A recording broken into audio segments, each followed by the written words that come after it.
Guys, welcome back to my new blog. তোমরা কেমন আছো? আশা করি ভালো আছো। আমিও খুব ভালো আছি।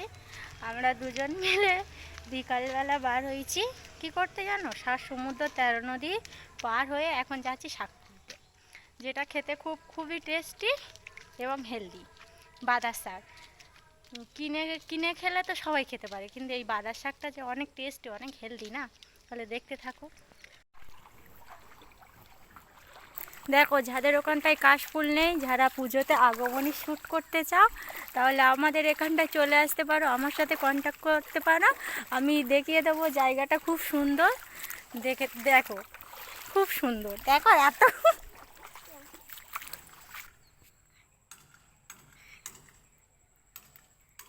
দেখো কত সুন্দর শাক, হেভি হেলদি। এইসব শাকগুলো এইখানটায় মানে যখন বর্ষা থাকে না তখন কোনো জল থাকে না, এখন বর্ষাকাল বলে কতগুলো করে জল। দেখো চারিদিকটা খুব সুন্দর শাক হয়।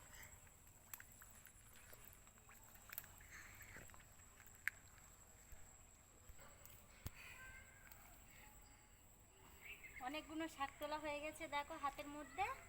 এই শাকগুলো হেভি খেতে লাগে, আমার তো খুব পছন্দ। সবাই তো কিনে খেতে পারে, কিন্তু এই শাকগুলোর মতো ভিটামিন পাবে না কোথায়। বাজার শাকে খুব পুষ্টি থাকে।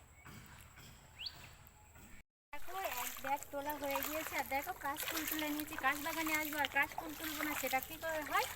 এক ব্যাগ শাকও তুলে নিয়েছি আর এক গোছা ফুলও তুলে নিয়েছি। তোমাদের যদি ভালো লেগে থাকে লাইক কমেন্ট শেয়ার করে দিও। আর যারা শাক খেতে ভালোবাসে অবশ্যই কমেন্ট করে জানাতে ভুলবেন না। বাই।